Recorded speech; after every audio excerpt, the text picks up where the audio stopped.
So we just wanted to provide an update to you. I have been trying to provide some weekly updates, at least there's 4 of them, but there has been some activity over the last couple of weeks since the last update that we'll go through. But for those of you who might be new to Plenary, might not have been as engrossed in the library issue, I just wanted to give a brief history, very brief, because it's way more involved than what I'm going to be talking about, but just to put some context into where we are. So a full chronology of up until I think June 2017 is available on our website.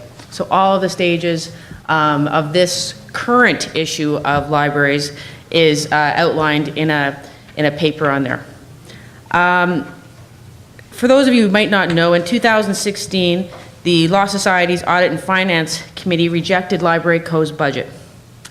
That created a flurry of activity in which Derry Miller and Dirk Durstein got involved directly.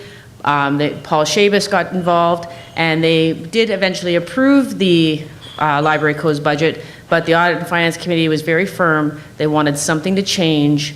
They did not feel that the dollars were being well spent. We are, as you know, FOLA is one of the shareholders of Library Co. And so in early 2017, there were some meetings with respect to the shareholders, and then we had some frank discussions as to what the Law Society wanted with respect to Library Co.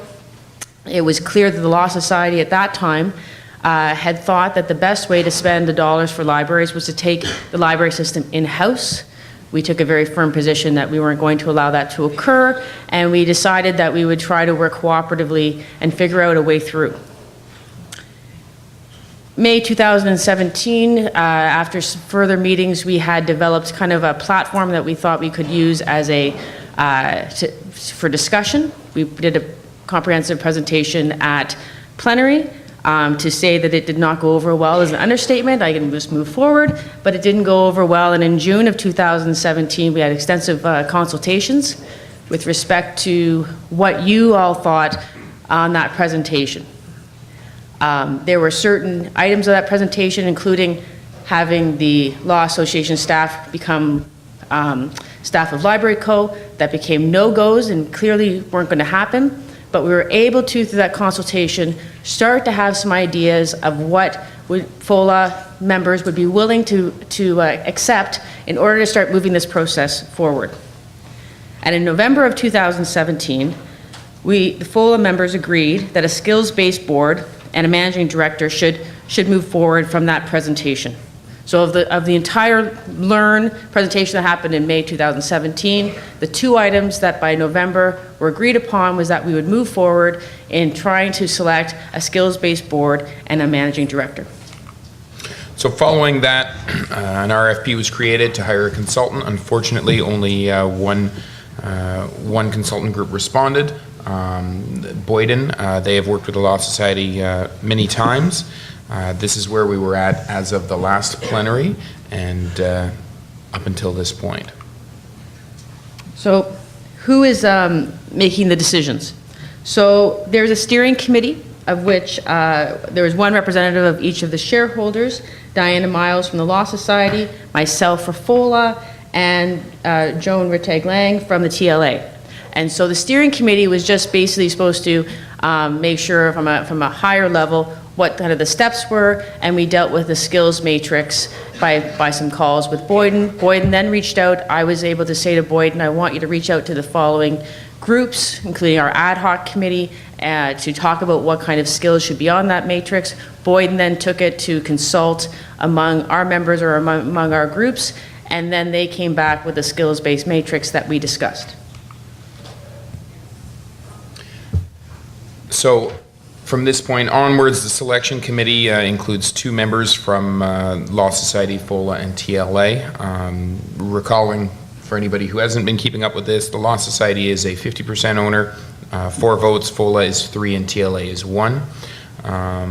But we've each agreed to have 2 members on the selection committee. The selection committee is now going through identifying candidates to be placed on the skills-based board. So what has happened since May? There's been a skills matrix was approved in June 2018. Boyden identified potential candidates in September of 2018, and just let me go through that for a second. When I say they identified potential candidates, Boyden is a recruiting firm. What they did was they kind of looked at, from their contacts and from their searches, who they felt might be candidates that we would like to interview. And then they compiled a list. They hadn't actually approached the individuals. This was a kind of it was called the long list. We don't really come up with really inventive names. It was a long list of individuals that we then got all of their background information. And what Boyden does is they then looked at each candidate and kind of outlined for us why they had selected the candidate as a potential person that we should look at, and what parts of the skills-based matrix they kind of ticked off. And so we then received in September, I think it was about 35 to 40 names, but of course none of those had been approached. And I'm not sure, I mean, maybe I'm wrong, but we weren't sure how many people would be really keen to sit on this LIRN board, given the history, but perhaps they don't know the history, so maybe that's a key. But to sit on this board on a voluntary basis. So what happened was we then looked at the long list as a committee, and we pared it down to those that we felt should be approached. And during that call, we raised the fact that we did not feel that there were some areas represented, one being users of the library. So we talked about the fact that we wanted to have an ad that could be an advertisement that could be run to try to get individuals who are heavy users or understand the library system from a user level to apply, and maybe also catch someone else with respect to the advertisement. So, and I want, you know I talked about how in January 2017 we had those frank conversations, or early 2017. I want to tell you that the selection committee is working extremely cooperatively. When we talked about the fact that we didn't feel there were individuals with the user kind of from a user's voice, the Law Society was very responsive to that. The Law Society felt there wasn't some young users, that there weren't young lawyers, and that maybe they'd have some ideas. So they were talking about who we might approach, or some of the searches we might do to get younger individuals. So it's been very good discussions to try to make sure that when we look at the candidates, we're getting a wide variety of skills. So an advertisement ran the week of October 3rd in the ORs and was posted on LSO and Boyden's websites. As a result of the current search, 26 formal applications were received by Boyden as of last week. These are individuals that were identified through their search, individuals identified through consultation with the Practice Resource Center and ad hoc committees through FOLA, as well as individuals that the TLA identified, and individuals whose applications came in through the ad being run. Can I just say too, when we say formal applications, so if they reached out to someone of that long list and that person was interested, they would then say, make an application. So it includes everyone, there's 26 that applications, that's from all spheres of the search. Go ahead, Dave. The ad for the position was extended, and we are now, it's going to be run again next week. So make sure that your members who might have an interest in this are notified of this, because we want to get the widest possible number of applications so that we can review the widest range of candidates. The deadline, and there is a deadline now because that was one of the failings in the last ad, is November 30th. So we have to the end of the month to receive formal applications from anybody who has shown interest. The selection committee is then going to consider the vetted candidates, come up with a short list, and then hopefully perform interviews over the next month or two. So, and just before we, so just so you know, I mean, what we've done is we've had a series of calls and meetings where we've been looking at these candidates critically. So I have to say there's some of the group of that we've kind of identified as individuals that we would like to interview. There's some pretty amazing resumes on that You know, I made a joke probably about 6 months ago or maybe a year ago, about the fact that a skills-based board, given that I was on the board, I can talk from the voice of being unskilled and how difficult being on the board is when you have absolutely no skill whatsoever in operating a library. And so I felt that a skills-based board of having certain things such as IT, human resources, board experience, but also running, we circulated the matrix for you, and you've seen what the different skill sets are. But I've been very impressed with some of the resumes that we've received and the vast experience of some of these individuals. Suffice it to say, 8 lawyers probably isn't your perfect board to run a library. There are these people called librarians that many of us are familiar with who actually know how these things work. So a couple of them on the board is going to be key.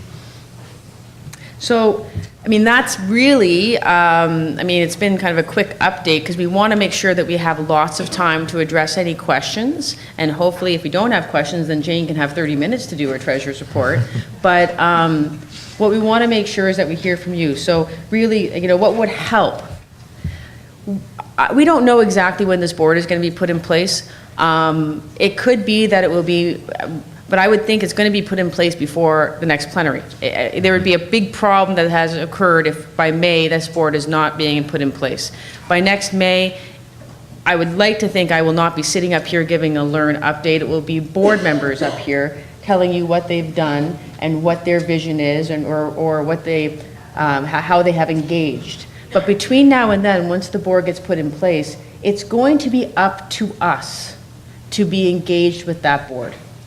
It's going to be up to us to organize perhaps meetings where board members can meet with various groups, our ad hoc committee, our PRC committee, maybe some of the larger libraries. It's going to be us that's going to have to engage the board. I mean, we're going to make sure that this board wants to be engaged, but the Law Society is going to be in close proximity to the board and already has ideas of how they want the system to run. We have to make sure we get our ideas out in front of this board and that the board understands what we do. We need to make sure the board meets with the northern libraries so they can understand the challenges that are being faced that are unique to the north, that perhaps even with their vast experience in libraries, they would have no clue if they've never been up there. And so it is going to be up to the associations and our memberships to make sure that we get in front of the board our vision and what we think, why we think these practice resource centers are pivotal, what we think, why that helps competency, what they do with respect to mentorship or collegiality and why that's important. I mean, I'm not saying that these individuals won't have a good idea or they're coming in cold, but we need to make sure that you feel heard because the board is going to be looking at the future of the library system. We want to make sure that future is shaped the way we want it to be, or at least that we have been present in shaping that future. My view on things is that we will do everything we can to build the best possible board with the widest skill matrix possible to govern this system.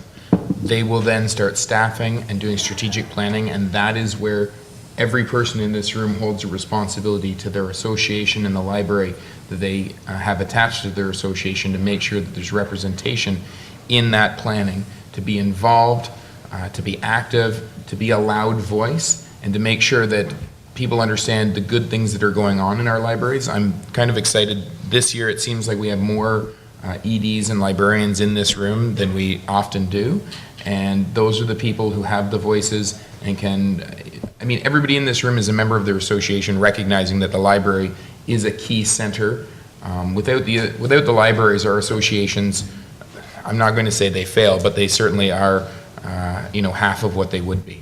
So we need to make sure that we are involved in that. The Law Society will be involved. They are the funder, and they will be looking to make sure that the funding is under control. Our job will be to make sure that the service is under control. But I do want to say that the Law Society has heard us and understands that we need to have a library system that we buy into in the sense of intellectually buy into and have faith in. They want to make this succeed.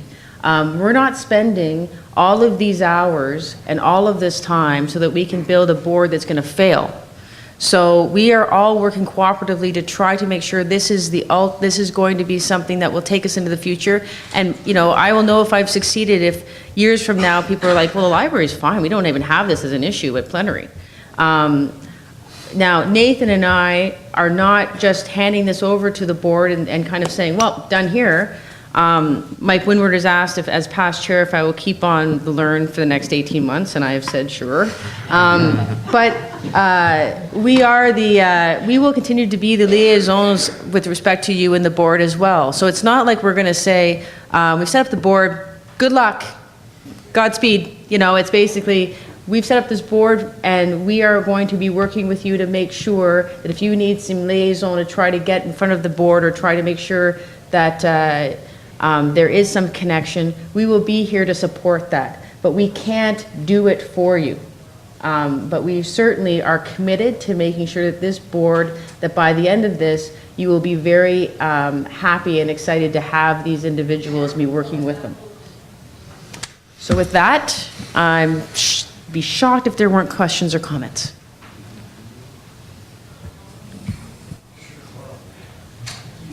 I'm shocked. Okay, so just, I didn't mention this in the beginning, but if you are, there are microphones, but I need you to say who you are and your association because this is all being recorded. Hello, Mark Giavidoni from the Hamilton Law Association, although I'm not sure I'm speaking on behalf of the Law Association, but I just have a question. Yeah. That this is really important, and I think that it's working quite well right now. Do you envision that this process will be able to continue into subsequent boards such that the exercise that's going on right now is helpful to get a skills-based board in place because all of the board members will have various skill sets, and that's great. But do you envision that there will be a process by which there are reserved spaces on the board for that skill set so that you will have an IT board member, you will have a librarian board member, you will have a user board member? So you mean if the board changes, if someone leaves, then if they've had that skill, we're trying to replace it with like? Is that what you're saying? That's right. Yeah. That's a really good point, and I think that we have to make sure that that's clear. I mean, we certainly don't want to set up a board of, let's say, 8 individuals or the myriad of, and then someone leaves, and we start to, the board starts to morph over time and becomes the unskilled board again. We will make sure that that's put forth and that that's part of the discussion. Right now, we were just talking about selecting this board, but you're certainly correct that we have to look at what's going to be happening when that board is, when someone wants to, not that people don't want to be involved with LIRN forever, but if they ever do want to leave, I think it's right that we would want to make sure we replace that skill set. And so we'll make sure that's clear when the selection committee meets. Recruitment is an ongoing responsibility of any board, and they're going to need to be involved. And us as not just stakeholders, but shareholders, we plan to be involved in recruitment ongoing. Just a question, something that we discussed at the executive level, and just for the entire room to be aware, the number of members that ultimately you anticipate would serve on the board? You mean the board members? The number of board members in total. So right now, we're looking at 6 to 8. We're hoping for 8. But, I mean, we're not going to be having someone, we want to make sure they're quality.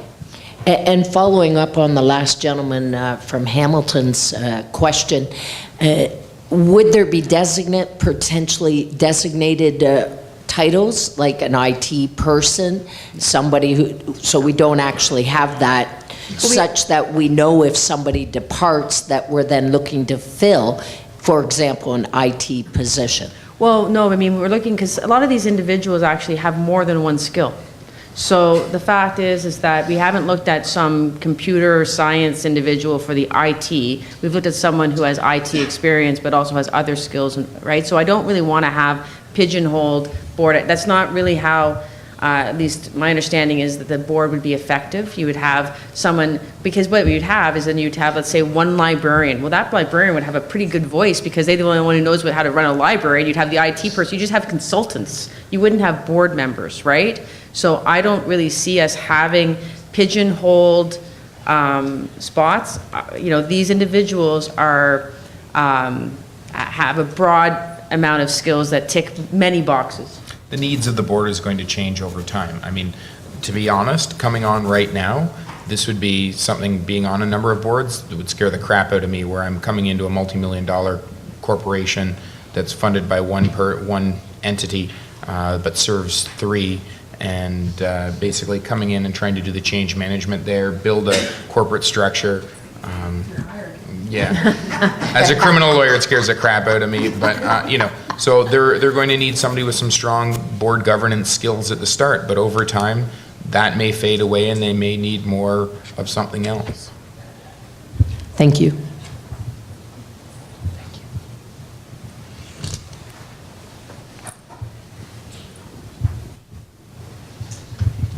Michelle Garrett's Lambton Law Association. I'm a staff member. I guess my question is beyond the LIRN board in terms of where you are looking for hiring for the LIRN past the board level. Will that be involving the selection committee and Boyden as well, or will that be a board decision? Well, I mean, right now, when we're looking at some of the candidates, there are some candidates that we've said, well, perhaps that person, would that person be maybe the managing director, or, there's been some comments of someone who's not expressed interest in the board, but maybe they might apply to be managing director because they didn't want to be on the board level. So we are certainly not closing our minds when we look at these candidates, whether or not they'd be involved in other capacities. I do think the selection committee is going to be involved in selecting the managing director, but I mean, traditionally, at some point, the board runs itself, right? Because we are just the shareholders, and so if you have a properly run board, they should be able to run this corporation. And so if the board ends up, saying, well, we need X, we need to have another staff person, I don't think it would be in our interest to micromanage that, as long as we feel that the deliverables of the library services are appropriate. But certainly, the board is going to have to, I would think, especially in the short term, be reporting regularly and updating us so that we have some sense of what they're thinking. I think at the beginning especially, we will be involved in determining the values we seek in a managing director, not necessarily saying this is the person, but we definitely want to make sure, to be blunt, we've recognized that things that Library Co. have done in the past, some of them have been quite good and some of it has been personality or other issues along those lines, and we want to make sure that those problems don't happen again. We want to be stepping forward, not stepping back in this. So we want to be continuing to support the board, but especially in molding what sort of a staffing regime do they require. We want to be providing significant input on that over the coming months so that they start out with the corporate knowledge that we all have from being in the system rather than just starting fresh.